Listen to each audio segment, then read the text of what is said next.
all of you feel out there in front of me, and therefore expect a reply from all of you feel out there in front of me.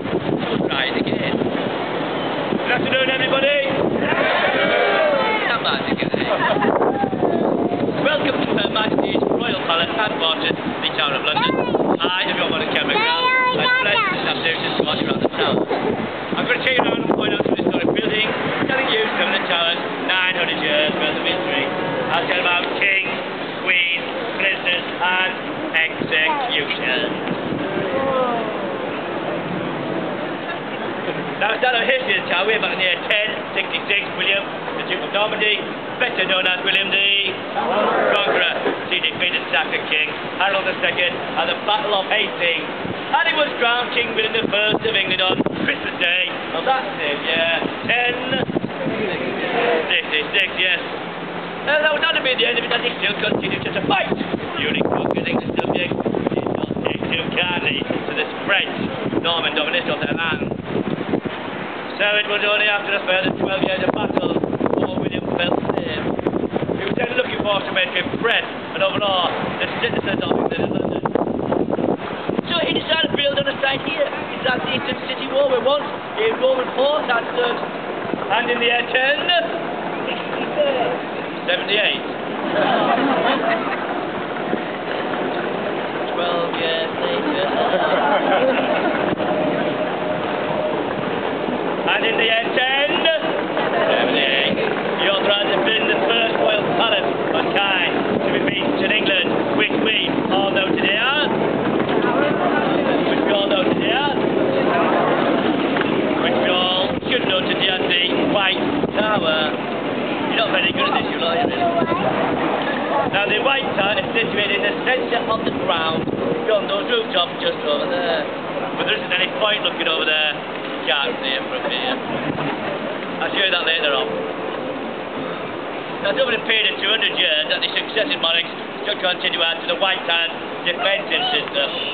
One important part of the defences is there behind you, the moat or the ditch, and this was filled with water, yes, took during the reign of King Edward I. It was designed using tidal flow of this river Thames twice a day to flow into and around the moat to keep it clean and tidy. And that system, it worked rather well at first. Unfortunately, that system failed in later years, with all sorts of scrubbing and effluent from the city's yardage and houses were directed in the moat. It became the largest, smelliest cesspit in Europe. But those people who lived inside the tower throughout those years said this was probably their best form of defence. I've just mentioned this first royal palace of kind you built in England, but over the years been employed for many of the uses, and some of these you'll find out about all the way around. One of the most important uses people like yourself need to remember the tower for is our very famous prison complex. You read our history books. What sticks in your mind? Prisoners. I don't think so. I think what sticks in most of your minds is what happened to the prisoners. All the gory details. That's the thing. Most people today still seem to think all of the prisoners who came into town brought tortures inside the Tower of London. And after that, you think, well, executed here inside the Tower of London. Isn't that right? Yeah. Is that right? Yeah. Yes. No. So now let me tell you that only 10 people, yes, only 10 people were legally executed here inside the Tower of London. All of the others, they were murdered, yes, well done. Now I'll tell you about some of the Lord's legal executions later on. Although, if that's the case, what about other executions? Where did it all take place? Up and down England, we had many places for execution. Here in London, we had places like Tyburn, now known as Marble Arch. Oh yeah. Well, on the road in towards the city on the right hand side, you will find St. Paul's Cathedral. Behind there, St.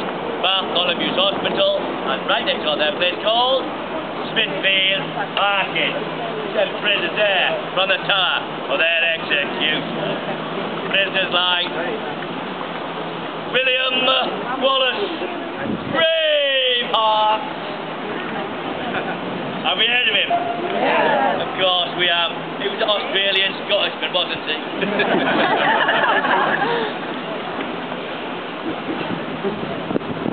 Of course, got executed back in the terror for ourselves, on entertainment in those days. Whereabouts did we execute these people then? Well, quite simply, it was about here.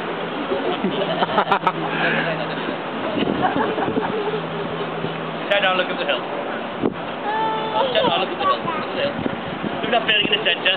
That nice ornate building with the statues around it. Can we all see that building? Yeah. Can we all see that building? Yeah. Thank you. That was built by the Port of London Authority, who control all of the shipping on this river Thames right up until today. And as such, that building there has got absolutely nothing whatsoever to do with the town of London. But it's gorgeous, and I think you should look at it.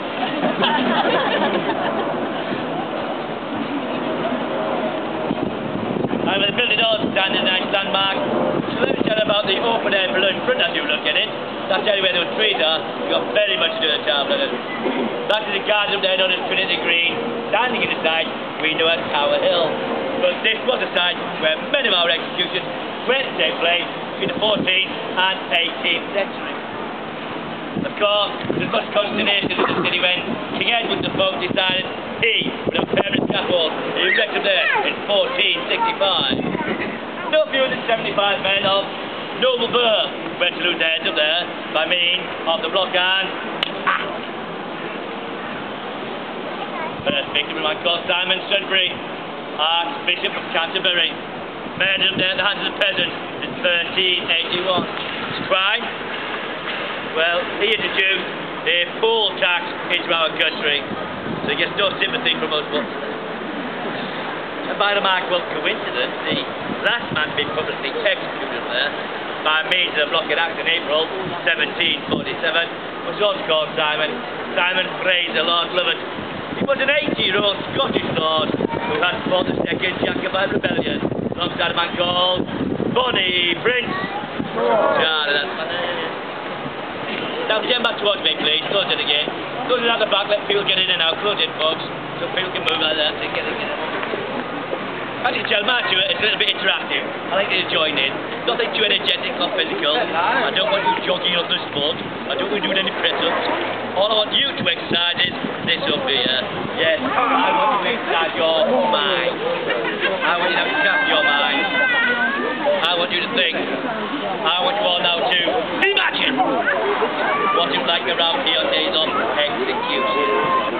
Oh yeah. Because hundreds, there are thousands of bloodthirsty people, just like you standing here now. Oh yeah. Gathered there on the scaffold to watch the execution.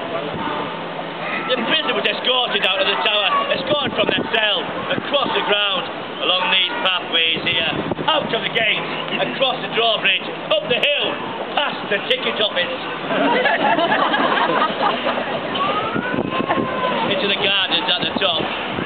After collecting themselves together, the prisoner would climb the steps to the top of the scaffold, and there would be met by the executioner. The prisoner would reach into his pocket and pull out a purse full of gold and silver coins. They would hand it over to the executioner in payment, hoping that they cut off their head with one hook of tax. Of course, today we now know this as severance pay.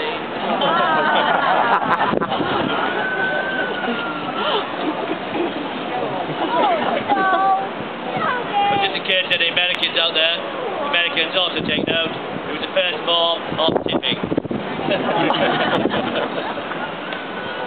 After that, the prisoner took a short walk forward, kneel down and say their final prayer, before that place their neck resting on a block of oak.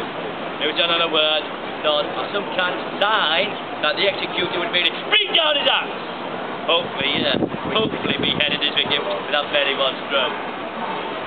Now, is anybody screaming to you this afternoon and does not like to hear bloody stories? No? Good.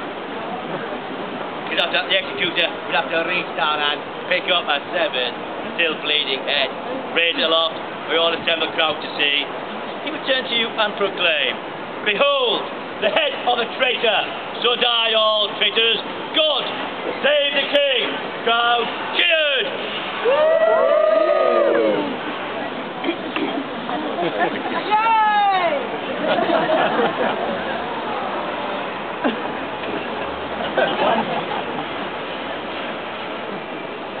In your case, the crowd cheered pathetically. Ladies and gentlemen, boys and girls, what I'm telling you here, it is historical fact. It's happening nowadays, and it will happen here this afternoon. So I do not cheer, a loud enough cheer, I shall cancel your tour on this very spot here. So that's your encouragement, you need to keep me going. I'm now all going to join in. Can you all see the head? No, you cannot. Still here on my right hand there. Behold, the enemy traitors shall die all traitors. God save the king, the crown. Cheered! Now, does that make you all feel a lot better? What happened if they had no hair? Yeah, well, They were bald. in that case, we should pick it up like that. What do you expect for English? Just get on with it. I'm going to join in now. I'm going to leave it there now. The head was actually impaled in a pike of a soldier, and the soldier carried the head through the streets of London across the London Bridge, and it was the only bridge across the Thames at the time, and then the head was left as a warning the fate of all would be great. But in the meanwhile, the endless corpse, it was taken down, placed in a hand cart, and brought back here to the tower, and very quickly buried in an unmarked grave near the Chapel Royal of St. Peter ad Vincula. I'll show you that place later on. That's enough standing around here. Make way for me there.